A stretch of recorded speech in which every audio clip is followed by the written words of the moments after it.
نحمده ونصلي على رسوله الکریم اما بعد۔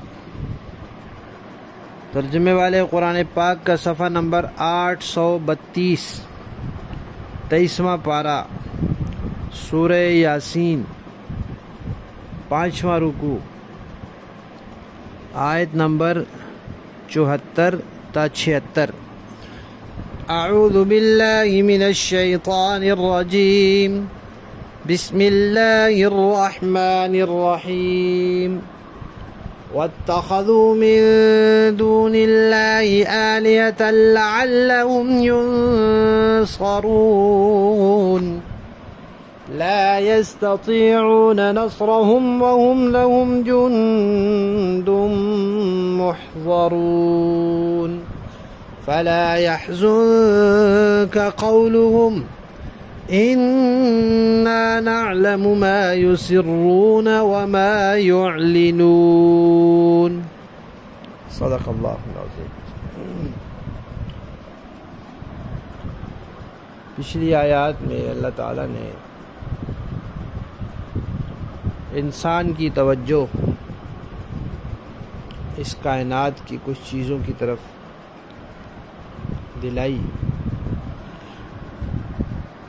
کہ یہ چیزیں اللہ نے انسان کے فائدے کے لیے پیدا کی ہیں اور انسان ان سے نفع اٹھاتا ہے۔ جیسے جانور ہے، سواری بھی کرتا ہے، کھاتا بھی ہے، دودھ بھی پیتا ہے۔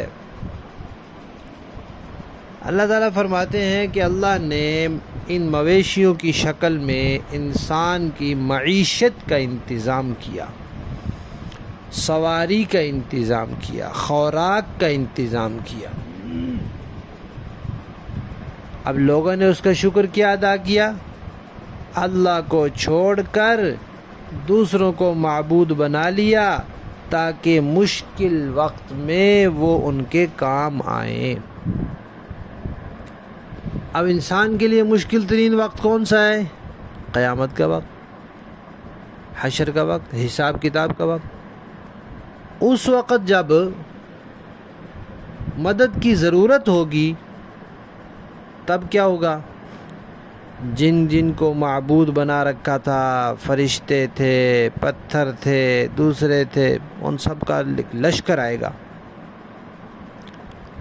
اور مشرکین دیکھیں گے کہ وہ آگے ہمارے حمایتی، ہمارے خدا، ہمارے معبود آگے، اور وہ کیوں آئیں گے؟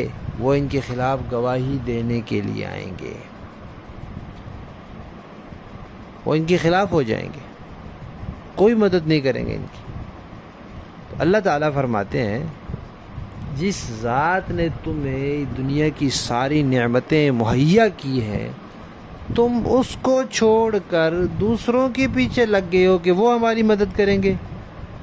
وہ تو تمہاری کیا، وہ اپنی مدد نہیں کر سکتے، ان کے ساتھ اپنی مدد کرنے کی طاقت نہیں ہوگی، اپنی مدد نہیں کر سکیں گے اس دن، تمہاری کیا مدد کریں گے؟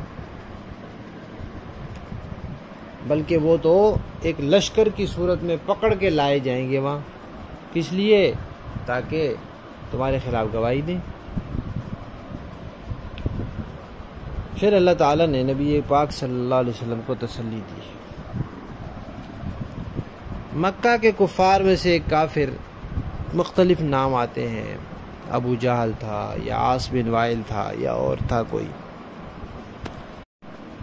اس نے ایک دن ایسا کیا کہ ایک بوسیدہ ہڈی قبرستان سے اٹھائی جو بھر رہی ہوتی ہے، ہاتھ لگاؤ تو وہ اس کا ذرات الگ ہو رہے ہوتے ہیں، جھڑ رہے ہوتے ہیں اس سے، وہ لے کر نبی پاک صلی اللہ علیہ وسلم کے پاس آیا اور ایسے اس کو مل کے چٹکی سے بولا کہ اس ہڈی کو دوبارہ کون زندہ کرے گا؟ تو وہ اس طرح کی باتیں کر کے آپ کو پریشان کرتے تھے، مذاق اڑاتے تھے، تنگ کرتے تھے۔ تو اللہ تبارک و تعالی نے نبی پاک صلی اللہ علیہ وسلم کو تسلی دی ہے کہ آپ پریشان نہ ہوں، تسلی رکھیں، ان کی باتوں سے آپ پریشان نہ ہوں۔ اللہ تعالیٰ سب کچھ جانتا ہے، جو یہ ظاہر کر رہے ہیں، جو یہ چھپا رہے ہیں۔ ظاہر کیا کر رہے ہیں؟ یہ ہڈی ہے، اس کو مل رہا ہے کہ یہ دیکھو اس کو کون زندہ کرے گا، اور چھپا ہوا کیا ہے اس کے اندر کہ اس نے اللہ تعالیٰ کو مخلوق کی طرح عاجز اور بے بس اور محدود طاقت والا سمجھا ہوا ہے، حالانکہ اللہ تعالیٰ کا اختیار، ان کی قوت اور ان کی طاقت تو لامحدود ہے۔ یہ سمجھتا ہے جیسے ہم لوگ اس ہڈی میں کوئی کام دوبارہ نہیں کر سکتے، تو اس طرح اللہ تعالیٰ بھی نہیں کر سکتے، دوبارہ زندگی نہیں پیدا کر سکتے۔ تو آگے پھر اللہ تعالیٰ نے اس کا جواب دیا ہے جو کل کے سبق میں آئے گا انشاءاللہ۔ لفظی معنی دیکھیں، وَاتَّخَذُوا، اور لوگوں نے بنا لیے، من دون اللہ، اللہ کو چھوڑ کر، آلہتاً، دوسرے معبود، لعلہم، تاکہ وہ ینصرون، مدد کیے جائیں، تاکہ وہ معبود لوگوں کی مدد کریں۔ اللہ تعالیٰ فرماتے ہیں لا یستطیعون، وہ نہیں کر سکتے، نصرہم، ان کی مدد، وہم، اور وہ تو، لہم، ان کے لیے، جندن، ایک لشکر ہوں گے، محضرون، جو وہاں حاضر کیے جائیں گے ان کے خلاف گواہی کے لیے۔ فلا یحزنک، اے پیغمبر صلی اللہ علیہ وسلم، فلا یحزنک، نہ غم میں ڈالے آپ کو، نہ مغموم کرے آپ کو، نہ حزن پہنچائے آپ کو، قولہم، ان کی بات، انا نعلم، بے شک ہم جانتے ہیں، ما یسرون، جو کچھ وہ چھپاتے ہیں، دل میں رکھتے ہیں، وما یعلنون، اور جو کچھ وہ ظاہر کرتے ہیں، ان کا ظاہر بھی ہم جانتے ہیں، ان کا باطن بھی جانتے ہیں۔ آپ پریشان نہ ہو ان کے ساتھ، ان کے ظاہر و باطن کے مطابق معاملہ ہوگا، اور جب ان کے کیے دھرے کی سزا سامنے آئے گی تو یہ جو تانے دے رہے ہیں اور یہ باتیں بنا رہے ہیں اور جملے کس رہے ہیں، اس سب کی ان کو پھر اچھی طرح سزا ملے گی اور لگ پتہ جائے گا۔ دیکھیے جی با محاورہ، وَاتَّخَذُوا مِن دُونِ اللَّهِ آلِهَةً لَعَلَّهُمْ يُنصَرُونَ، اور انہوں نے اللہ کو چھوڑ کر اس امید پر دوسرے خدا بنا رکھے ہیں کہ ان سے مدد ملے۔ لا يستطيعون نصرهم وهم لهم جند محضرون، حالانکہ ان میں یہ طاقت ہی نہیں ہے کہ وہ ان کی مدد کر سکیں، بلکہ وہ ان کے لیے ایک ایسا مخالف لشکر بنیں گے جسے قیامت میں ان کے سامنے حاضر کر لیا جائے گا۔